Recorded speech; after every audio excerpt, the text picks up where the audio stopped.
노벨상 하면 떠오르는 것은 무엇일까? 인류의 발전에 공헌한 사람들에게 주는 권위 있는 상. 노벨상은 수상자뿐 아니라 그들이 속한 나라 국민 모두가 기뻐하고 자랑스러워하는 상이다.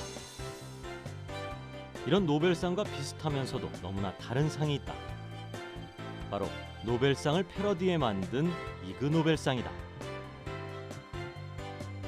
불명예스러운이란 뜻의 이그 노벨과 고귀한이란 뜻인 노벨을 합성해 만든 이그 노벨상은 누구도 따라할 수 없고 따라하려고 하지 않는 독창적인 발견과 발명에 보내는 찬사. 과학에 대한 대중들의 흥미를 유발시키기 위해 만들어진 이그 노벨상. 수상자 선정의 첫 번째 기준은 바로 웃음이다.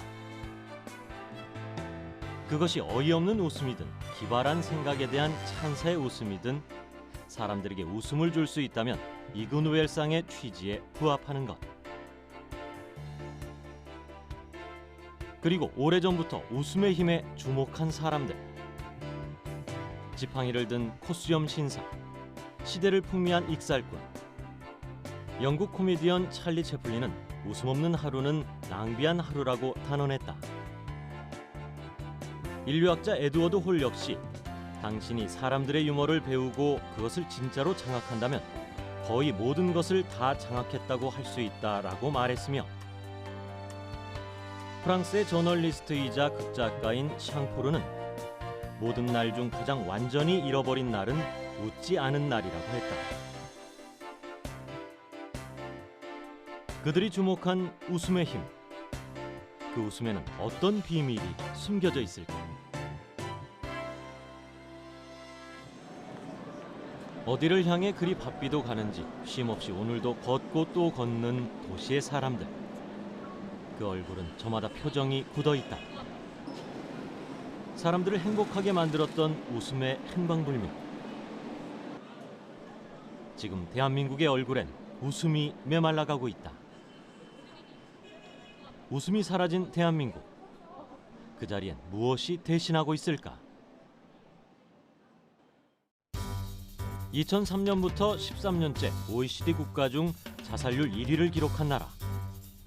그리고 하루가 멀다 하고 잇따라 보도되는 강력 범죄들. 최근 살인, 폭력 등 5대 강력 범죄 발생 건수가 연간 50만 건을 웃돌 만큼 범죄 발생률이 가파르게 증가하고 있다. 웃음이 사라진 대한민국의 현실이다. 최근 우리 사회에서 웃음이 점점 줄어들고 웃을 수 있는 기회가 점점 줄어들고 있는 것 같습니다. 그것은 달리 얘기하면 우리가 기뻐할 수 있고 만족할 수 있고 여유를 누릴 수 있는 기회나 능력이 좀 줄고 있다는 걸 생각할 수 있겠는데요. 이런 것들이 또 최근에 일어나고 있는 각종 사회적인 불안이나 범죄와도 관련성이 있다라고 보입니다. 자살과 각종 강력 범죄의 원인 중 하나인 우울증과 스트레스. 건강보험 심사평가원에 따르면 지난해 우울증을 앓은 환자 수가 60만 1,152명인 것으로 집계됐다. 그리고 이런 우울증과 스트레스가 범죄로 이어지는 것을 우리는 적잖게 목격해왔다. 주부 B씨는 2015년 옷가게에서 종업원의 눈을 피해 55만 원짜리 바지 2점을 가방에 담아 나오다 덜미를 잡혔다. 경찰 조사에서 B씨는 평소 우울증과 스트레스에 시달리게 되면서 도벽으로 이를 해소했다고 진술했다. 또 경기도 광주에서는 우울증을 앓던 최모 씨가 부인과 두 자녀 등 일가족 3명을 둔기로 때려 살해한 뒤 투신하는 사건이 발생했는데, 경찰은 40대 가장의 지병이었던 우울증이 사건 발생의 주된 요인으로 잠정 결론을 내렸다. 최근 전국을 충격과 공포에 휩싸이게 만든 강남 묻지마 살인사건 피의자 역시 우울증을 앓고 있었던 것으로 밝혀졌다. 삶에 찌들고 스트레스에 치여 화나고 짜증나는 삶을 살아가는 사람들. 언제부터인가 이들의 삶 속에는 좀처럼 웃음을 찾아보기가 힘들었다. 많은 이들은 바로 이 점에 주목했다. 분노나 화를 조절하지 못하는 분노 장애 조절이 많고요. 그래서 묻지마 살인이나 보복 운전 등등 반사회적 행동을 취하게 됩니다. 이런 것은 웃음이 사라짐으로써 나타나는 백리적 현상, 즉 건강한 정신을 갖지 못한다고 볼 수 있습니다. 이렇듯 언제부터인가 사라진 웃음. 하지만 최근 많은 이들이 다시금 웃음의 힘에 주목하면서 웃음을 찾는 이들이 늘고 있다. 서울시 동숭동.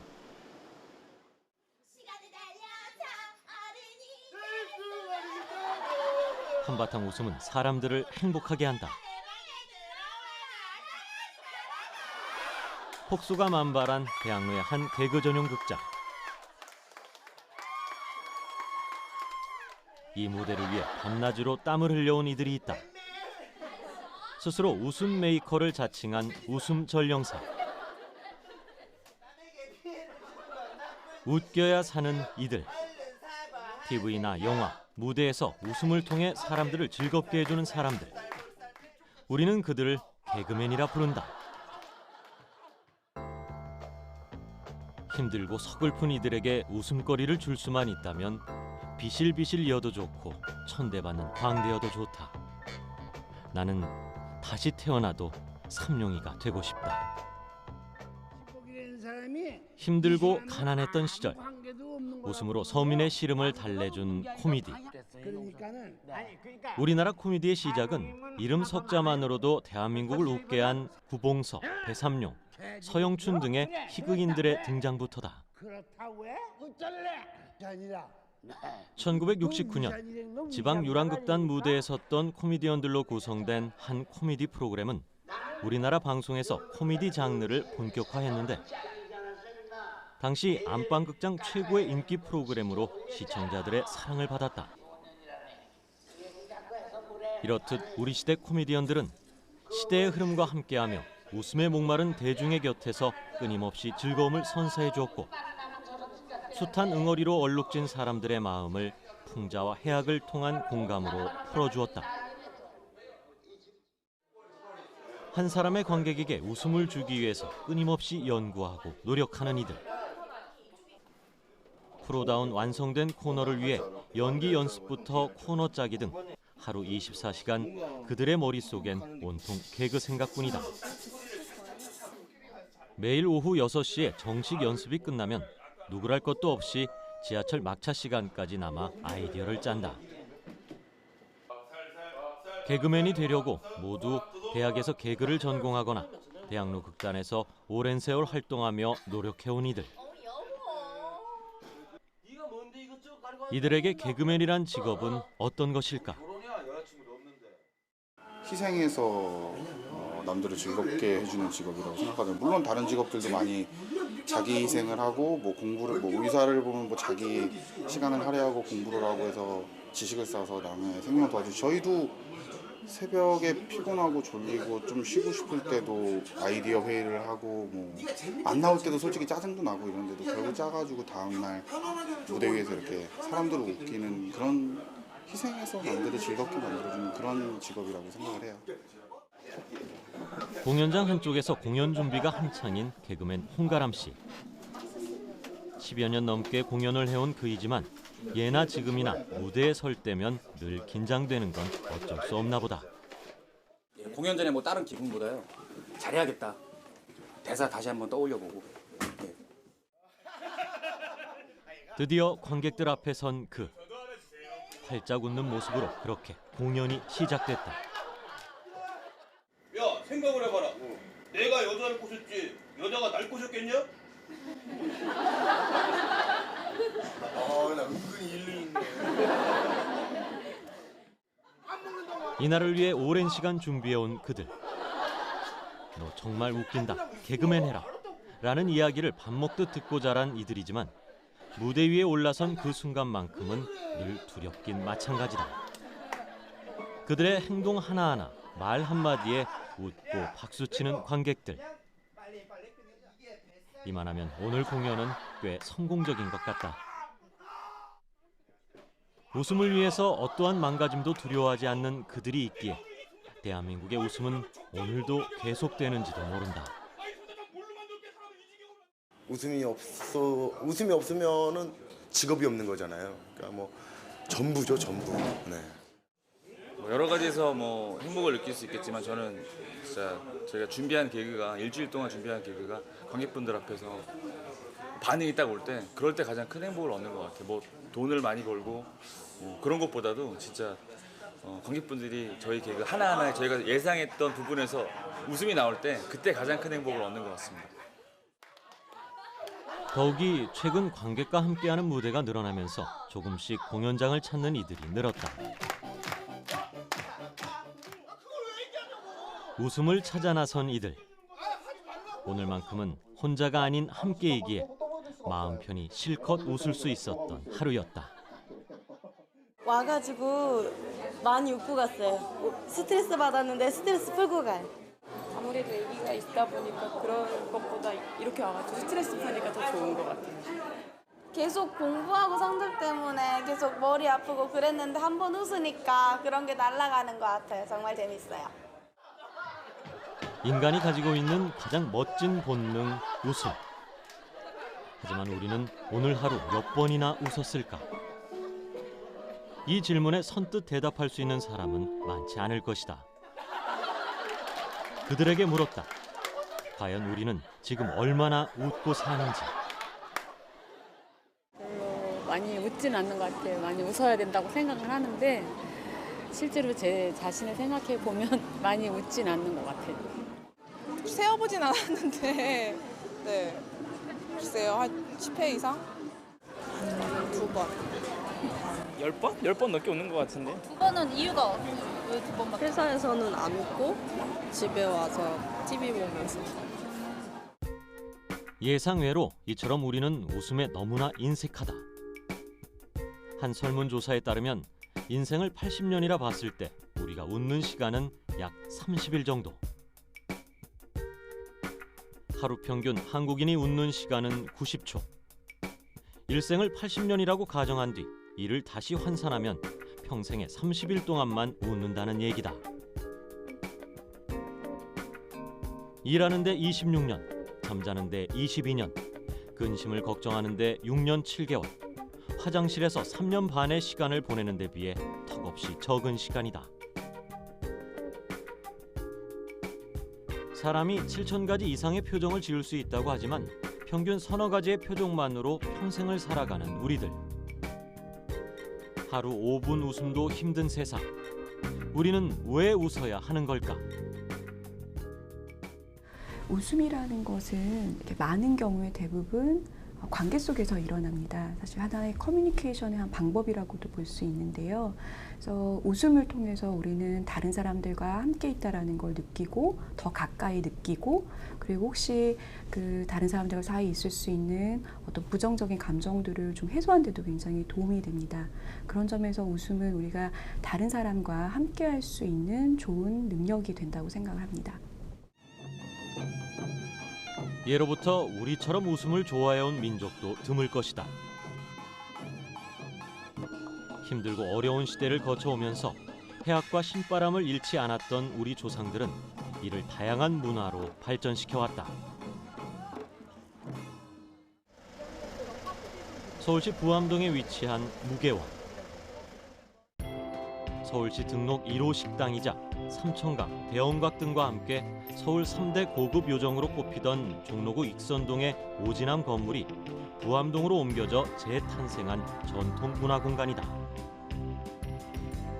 이곳에서 한국의 탈을 주제로 한 전시가 열렸다. 예로부터 우리 삶의 희노애락을 담아온 한국 전통 탈. 그 속에는 우리 선조들의 웃음과 해악을 엿볼 수 있다.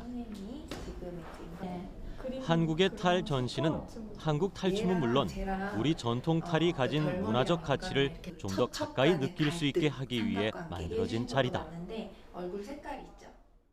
같은 사람인데도 그 신분 차이 이런 거를 나타내기 위해서 색깔을 다르게 하거나 뭐 생김새를 다르게 한다거나 그런 면에 있어서 되게 신기하게 느껴졌고 그런 식으로 차이를 나타낸다는 거에 대해서 되게 창의력 있고 되게 또다시 전통 문화에 대해서 되게 우수하다는 걸 알게 됐어요. 우리나라 전통 탈춤은 연희자들이 각 등장인물들이나 동물을 형상화한 가면을 쓰고 나와 극적인 장면을 연출하는 전통 연극이다. 재미난 표정의 탈을 쓴 연혜자의 입담은 삽시간 관객들의 흥을 돋운다. 현재 14종의 탈놀이가 국가 중요 무형문화재로 지정돼 보존, 공연되고 있는 우리나라 전통 탈춤. 다양한 명칭만큼 서민과 밀접한 민속놀이였던 탈춤이지만 요즘은 축제의 야외 마당에서나 가끔 볼 수 있는 문화재가 돼버렸다.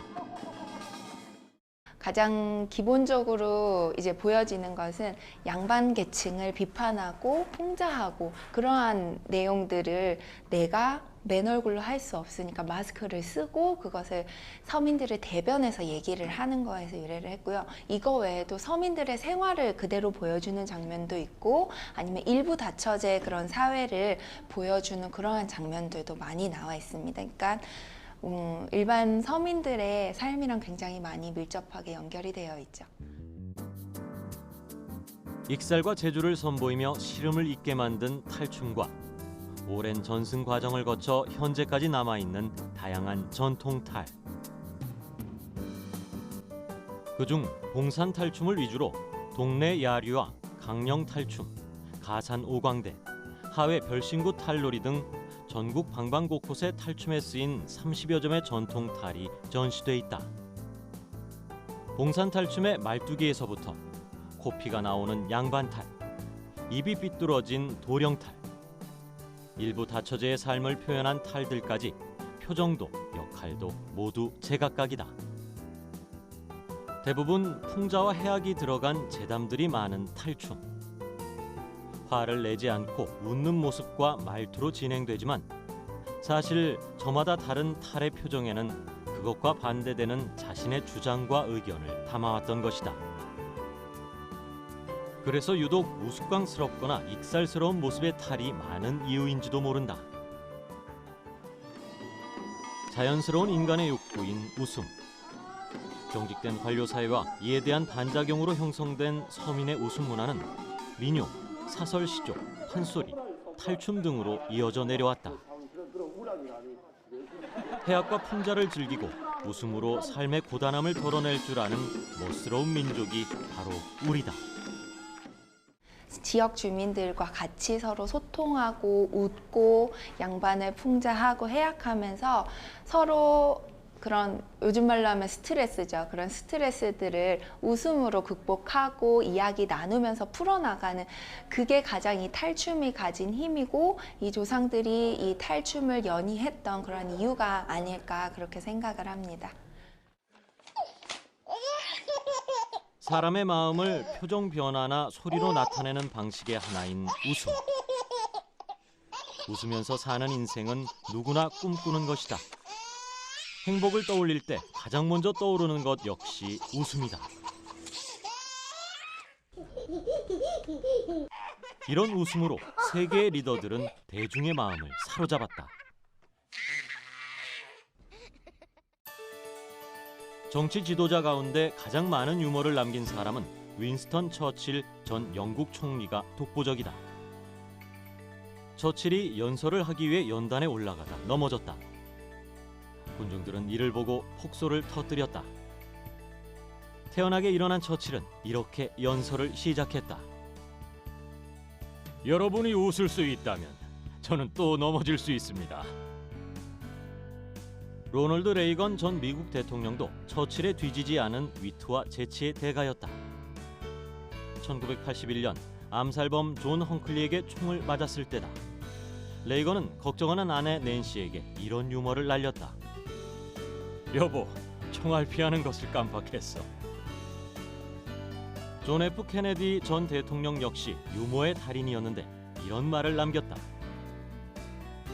세상에는 진실한 것이 세 가지 있다. 신, 인간의 어리석음, 그리고 웃음이다. 앞에 두 개는 우리가 어찌할 도리가 없지만 세 번째만큼만은 할 수 있는 것을 다해야 한다. 숱한 유머를 남긴 처칠, 레이건, 케네디의 공통점은 위대한 지도자였다는 점이다. 이들에게 웃음은 대중과의 소통을 위한 제스처였던 것이다. 최근엔 이런 웃음을 쫓는 소비 심리를 이용한 다양한 마케팅이 화제를 모으고 있다. 일명 펀 마케팅. 웃음은 이제 마케팅에 있어서도 중요한 수단이자 경쟁력이 됐다. 의리라는 주제를 가지고 좀 더 재미있게 소비자들한테 어필이 되면서 소비자들은 그걸 가지고 SNS나 바이럴로 확산이 되게 됐고요. 그리고 그 업체에서는 단 3개월 만에 그 유튜브 같은 곳에서 다운로드가 한 300만 건 이상이 되면서 매출이 한 40% 가까이 올라가는 그런 사례가 저희가 볼 수가 있었어요. 독특한 디자인이나 글귀로 펀한 감성을 입힌 신마케팅 시대. 웃음은 곧 비즈니스가 됐다. 재미있는 제품명이나 그림으로 나타낼 수 있는 팝아트, 혹은 제품의 콘셉트에 따라 디자인과 포장을 꾸며 보는 이의 즐거움을 더한 제품에 소비자는 더욱 열광한다. 럭셔리보다 재미를 찾는 이들이 늘자 웃음과 브랜드 두 마리 토끼를 잡겠다는 기업들이 늘고 있다. 국내 한 편의점에서는 재미있는 문구가 새겨진 초콜릿을 출시, 소비자들의 큰 호응을 얻기도 했다. 매출 자체로 보면은 저희가 전년 대비 그때 당시 170% 정도 신장을 했는데, 고객들이 물론 이제 상품이 뭐 좋아서 샀다기보다는 그러한 일상생활에 있어서 이제 내 친구, 동료들과 함께 느낄 수 있는 그런 행복, 웃음을 이제 통해서 전달하는 효과가 가장 컸다라고 생각됩니다. 일명 돌직구 초콜릿으로 불리는데, 농담인 듯 농담 아닌 다양한 돌직구 문구들은 썸남 썸녀, 애정과 애증 사이에서 미묘한 줄타기를 하는 이들의 이해관계를 정확히 관통했다. 그 인기에 힘입어 시즌2까지 선보였는데, 업그레이드된 버전은 그야말로 솔로들에 대한 디스. 하지만 이런 문구가 괘씸하지 않고 유쾌하게 느껴지는 이유는 뭘까?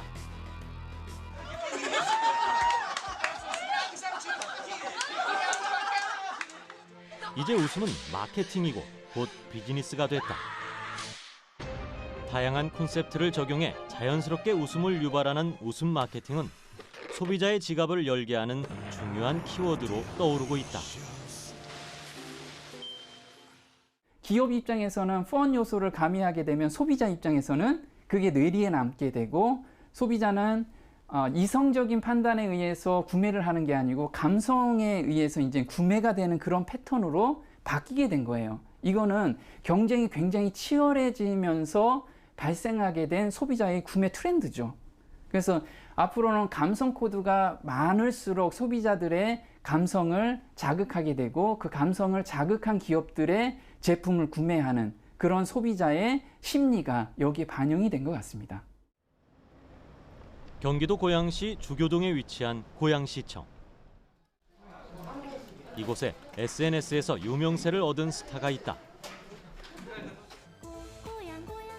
흰털, 까맣고 동그란 눈망울에 앙증맞은 다리. 바로 고양시청을 대표하는 캐릭터 고양이다. 이 고양이는 노골적인 시청 홍보 대신 익살스러운 일상 사진을 SNS 친구들과 공유한다. 말끝마다 고양을 붙이는 특이한 말투와 다양한 패러디는 보는 이들의 웃음을 자아낸다. SNS를 통해 관계가 형성되는 요즘, 이른바 고양체로 불리며 인기를 끌고 있다. 공공기관답지 않은 이런 홍보 전략을 도입하게 된 이유는 뭘까?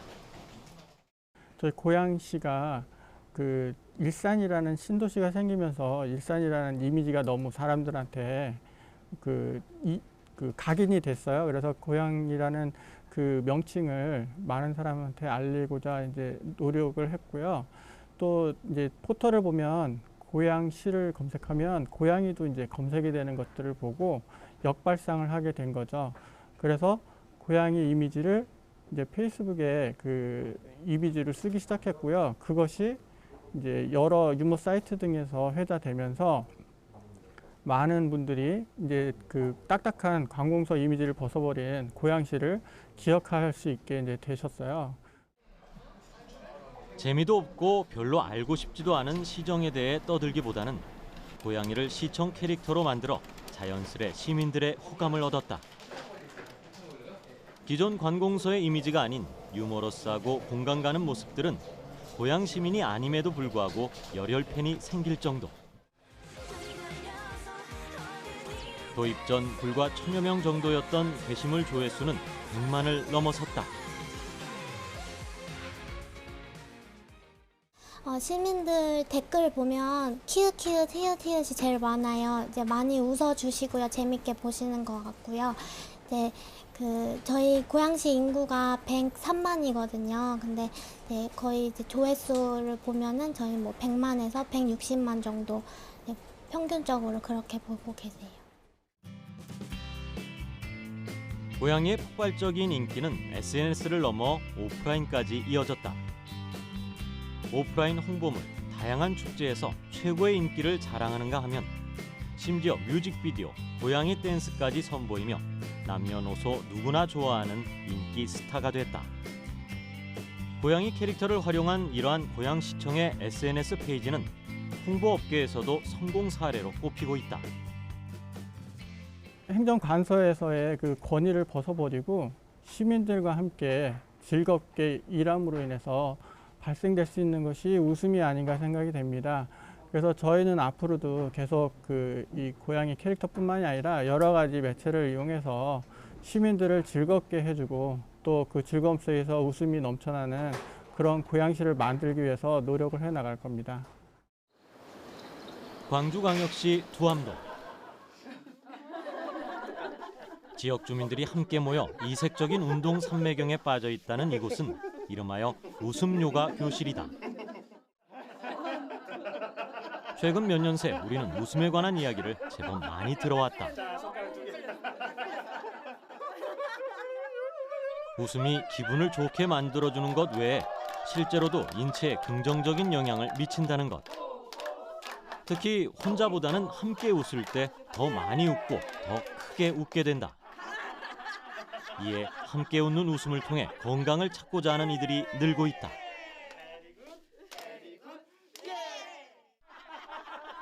유머도 농담도 코미디도 없지만 어느새 이 공간은 웃음으로 가득 차고 보는 사람마저도 절로 웃음 짓게 만드는 이색 풍경이 연출된다. 웃음요가는 유머나 코미디, 조크에 의존하지 않고 웃는 것인데요. 아이처럼 신나게 웃는 것입니다. 사람들이 웃을 일이 없다고들 하는데요. 웃을 일이 없다 보니 진짜로 웃음이 사라지고 그래서 아이처럼 웃다 보면 또 웃음이 많아지는 삶이 우리 앞에 펼쳐질 거라고 생각합니다. 그게 웃음요가입니다. 건강과 행복감을 증진하기 위해 단순한 웃음 동작과 부드러운 요가 호흡을 결합시킨 웃음 요가는 현재 전 세계 50여 개국에서 즐길 정도로 각광받는 운동이다. 참가자의 연령, 운동 능력 등을 고려해 진행되는 수업은 호흡과 스트레칭, 깊은 이완, 리듬감 있는 박수, 다양한 웃음 기법을 접목시켰는데 한 번의 웃음은 약 30초에서 45초 정도 지속되고 그 후 깊은 호흡과 휴식을 취하는 방법이다. 때때로 웃음 사이에 깊은 호흡 대신에 목, 어깨, 팔을 스트레칭 해주기도 한다. 이런 웃음 요가는 어떤 효과가 있는 것일까? 웃음 요가는 치유적인 것과 예방적인 두 가지 효과를 가지고 있는데요. 단순하게 질병에 대처하고 아픔에 대처하는 것뿐만 아니라 어떤 정서적, 감정적 그리고 또 어떤 면역 체계를 강화시켜주는 그런 효과와 효능이 있다고 할 수 있습니다. 웃음 요가에 참여한다고 해서 꼭 웃을 필요는 없다고 한다. 굳이 웃고 싶지 않다면 다른 사람의 웃음소리를 그냥 즐기면 되고 상황에 맞게 몸만 움직이면서 굳이 머리를 쓰거나 할 필요도 없다. 그냥 오롯이 참여하고 함께 동작을 경험하기만 하면 된단다. 다 내려놓고 나는 그냥 웃어볼래. 그들에게 웃음은 곧 건강인 것이다. 누군가가 전해주는 유머가 아닐지라도 남녀노소 누구나 그 어떤 것에 의존하지 않고 10분에서 20분간 웃을 수 있다면 우리의 모습은 또 어떻게 달라질까? 요즘 너무 웃을 일이 없어서 좀 나이를 먹으니까 웃을 일이 더 점점 없어지더라고요. 근데 오늘 와서 많이 웃고 또 많은 분들 웃음소리 같이 들으니까 너무 행복했고요. 평소에 습기도 없고 조금 웃음도 없고 웃을 일도 없고 좀 그랬던 처지거든요, 저도. 그래서 오늘 이제 이 프로그램이 있다 그래서 어떻게 여러 사람하고 함께 웃을 수 있을까 이제 그리고 이제 쭈뼛거리고 왔는데 막상 이제 함께 하면서 다른 사람 웃는 얼굴을 보고 그 미소를 함께 하면서 나도 모르게 그 순간은 좀 젖었던 것 같아요. 그래서 웃을 수 있었고. 경기도 부천의 한 교육원. 교실이 떠나갈 듯 크게 웃는 사람들이 있다. 강사는 물론 수업에 참여한 사람들이 이렇듯 박장대소하며 시작되는 수업. 이 수업의 정체가 궁금하다. 이곳에 모인 이들은 대부분 주부들. 누군가의 아내로 엄마로 살다 보니 어느새 늘어난 건 주름살과 몸무게란다. 다이어트는 평생 숙제라 불릴 정도로 모두에게 힘든 일. 정말 이렇게 웃는 것만으로도 다이어트에 효과가 있는 것일까? 웃음 다이어트는 일반적인 그냥 동작에다가 조금 더 에너지를 소비하기 위한 핫소리를 넣습니다. 그래서 핫소리와 맞춰서 동작을 맞춰서 하면 1시간 운동할 거라면 30분이면은 땀이 쭉 나는 이런 아주 짧은 시간에 빠른 효과를 볼 수 있는, 그래서 내 몸을 빨리 데필 수 있는 이런 운동이라고 말씀드릴 수 있습니다. 올해 54살의 김수자 씨는 평범한 주부. 늘 스트레스에 시달렸던 그녀는 우울증을 겪으면서 화가 날 때마다 무언가 먹게 되는 습관에서 좀처럼 벗어나는 길을 찾을 수 없었다고 한다. 우연히 웃음 다이어트를 접하게 된 김수자 씨는 매주 웃음 전문가의 도움을 받아 웃음 다이어트에 도전해보기로 했다. 처음 해보는 웃음 훈련은 쉽지 않았고 웃어본 기억이 별로 없었던지라 꽤나 연습이 필요했단다. 그렇게 웃음을 가까이 하면서 62kg이었던 몸무게는 최근 56kg까지 줄었다. 하지만 웃어서 변한 것은 몸매만이 아니었다고 한다.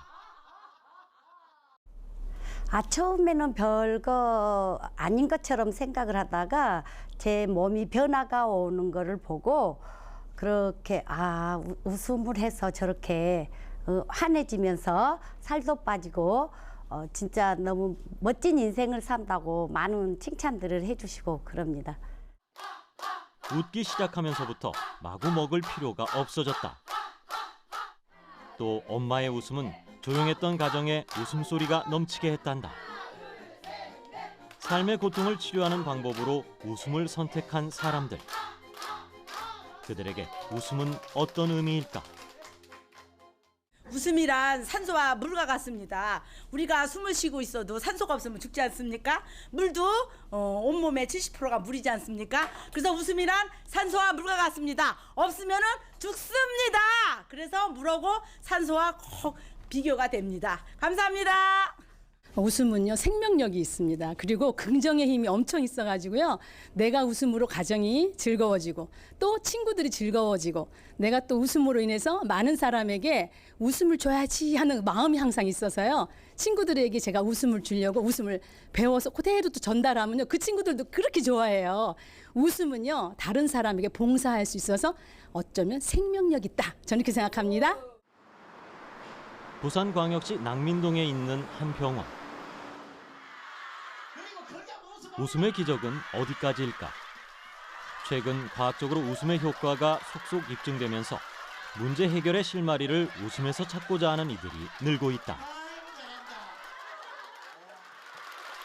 이곳에서는 정기적으로 웃음 강연이 열린다. 다 함께 모여 크게 웃고 떠드는 일이 이곳에서는 전혀 어색한 일이 아니다. 이곳 병원에서는 몇 년 전부터 일주일에 한 번씩 정기적으로 환자들을 대상으로 한 웃음 강연을 진행해왔다. 이제는 일부러 강연 날짜에 맞춰 병원을 찾는다는 환자들이 있을 정도다. 예, 저희들은 유방암 환자들을 주로 치료하고 있는데요.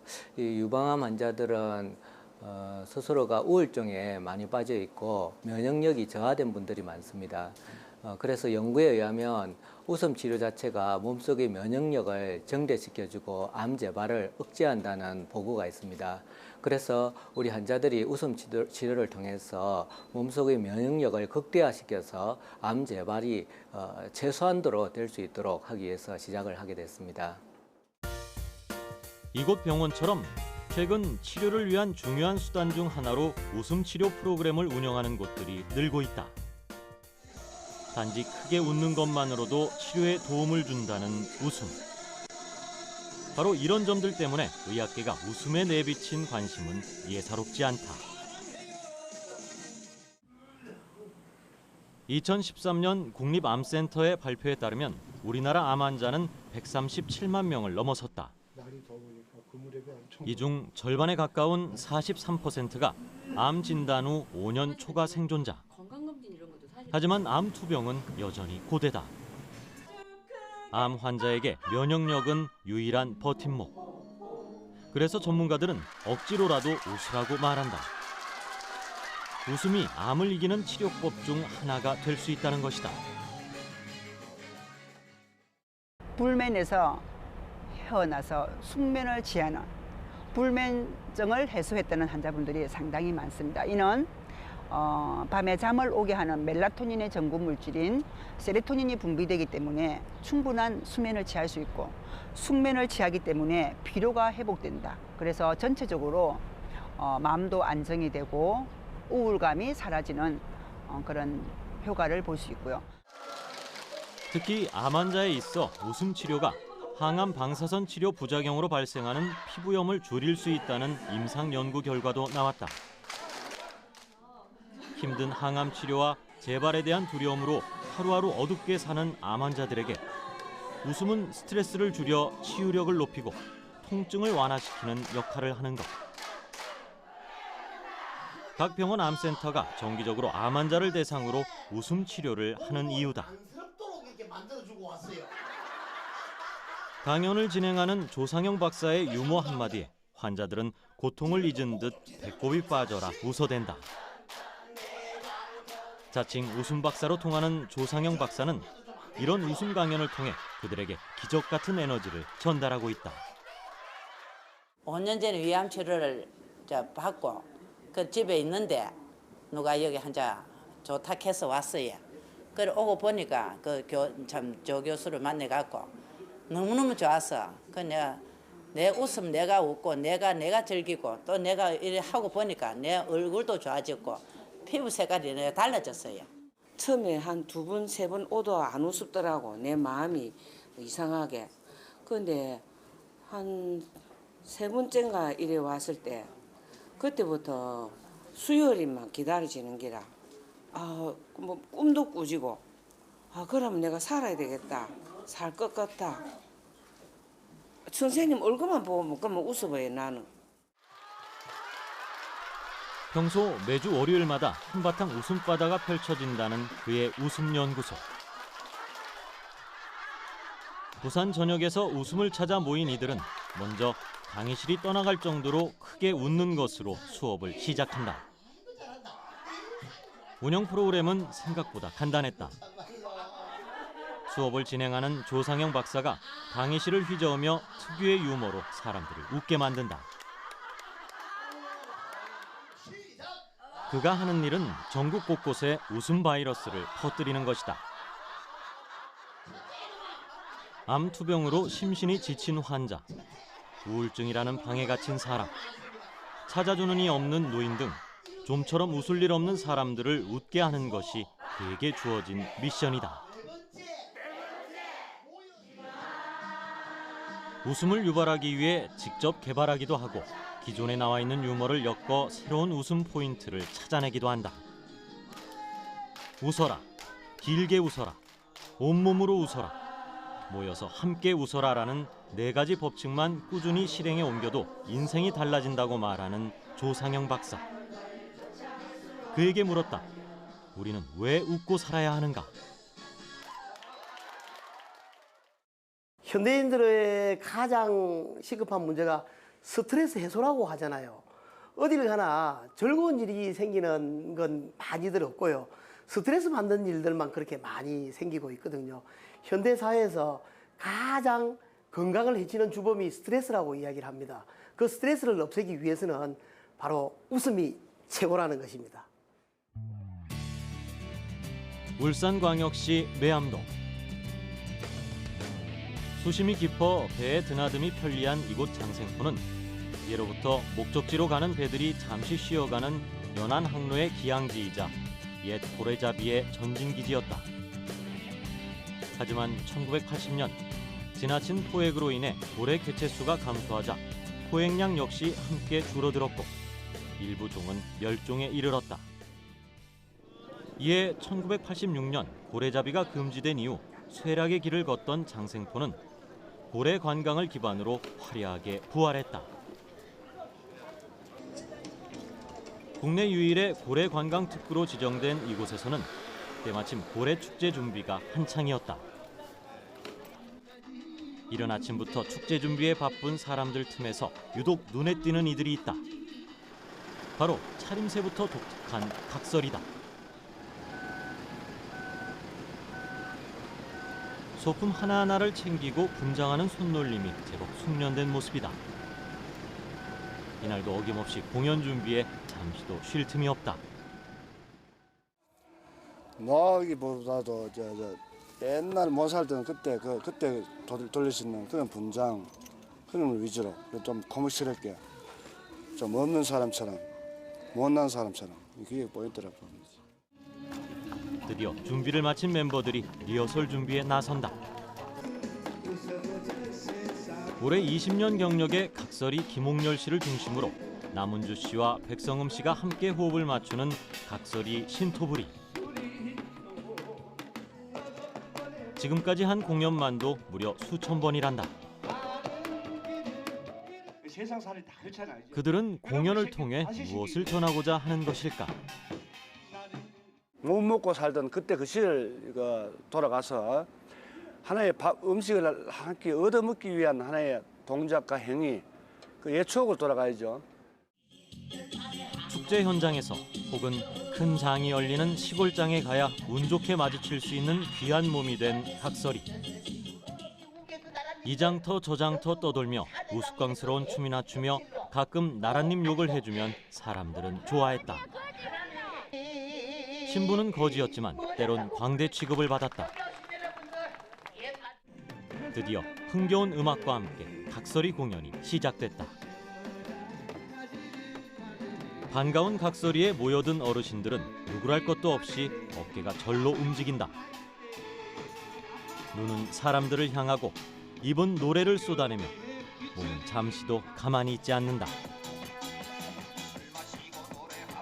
가장 낮은 자의 가장 높은 신명의 소리. 예로부터 각설이는 타령인 품바를 통해 여러 가지 메시지를 전해왔다. 서민들의 억눌린 한과 억울함을 익살스럽게 풀어내는 각설이의 품바 공연도 시대가 변하면서 그 모습이 사뭇 달라졌다. 스스로 이 시대 마지막 광대를 자청한 각설이. 그들이 선택한 각설이는 어떤 삶일까? 내가 그 사람을 위해서 바보가 되라. 그 사람을 위해서 웃기기 위해서 나는 나 자신을 없애라. 어느 순간엔가 웃고 싶을 때조차 마음대로 웃지 못하는 어른이 되었다. 사람을 얻고 행복을 얻기 위한 기적 같은 에너지. 우리는 무엇과 이 웃음을 바꾸었을까? 웃음이 사라진 대한민국. 웃으면 복이 온다는 오래된 말 속에 담긴 의미처럼 다시 한번 웃음의 힘에 주목해보는 건 어떨까 싶다.